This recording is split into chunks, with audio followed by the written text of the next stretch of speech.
Alors salut à tous, j'espère que vous avez la forme. Aujourd'hui je viens de partager avec vous une nouvelle dose d'inspiration et ça va être un format un peu spécial. C'est-à-dire que je vous avais parlé dans des dernières vidéos que je me suis lancé à un défi pour le mois de juillet, c'est-à-dire de créer une chose par jour, voilà, pendant tout le mois. Et au début du mois, j'ai fait un essai. Voilà, en fait, je partais en allant en Corse, j'ai demandé à ma copine de me donner un sujet et du coup j'ai écrit un essai autour de ça. Et ce sujet, ça a été la beauté. Donc j'ai écrit un texte sur la beauté et du coup j'ai eu envie de partager ça avec vous sous un format sympa. Donc je me suis enregistré en récitant le texte. J'ai ajouté quelques images que j'ai prises en Corse, des belles images et une improvisation. Voilà.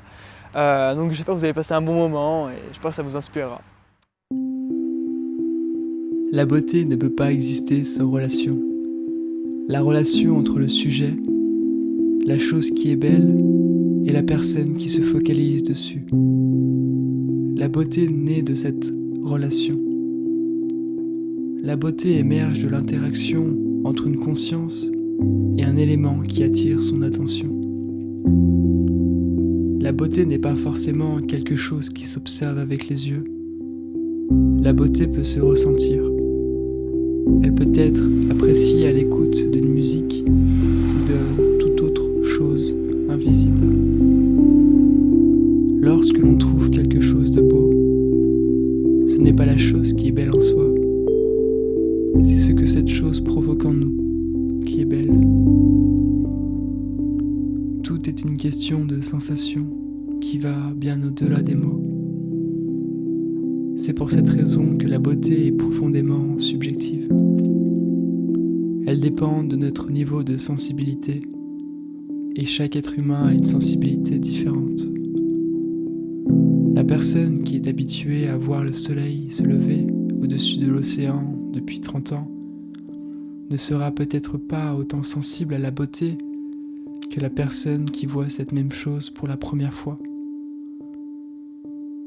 A contrario, une personne qui voit un coucher de soleil pour la première fois peut être moins sensible que la personne qui a passé 30 ans de sa vie à s'émerveiller devant le même coucher de soleil tous les jours. Tout est une question de point de vue et de conscience. Plus la conscience est élargie, plus elle sera en mesure de reconnaître et d'apprécier la beauté dans les choses simples. Parce que plus on ouvre sa conscience, plus on se rend compte de la magie et du miracle qui nous entoure. Il suffit de s'arrêter un instant, de regarder, de ressentir, d'apprécier. La beauté a besoin de sensibilité et l'ennemi de la sensibilité est l'indifférence. Ne laissons pas l'indifférence nous priver de la chance qu'on a de pouvoir apprécier toute forme de beauté.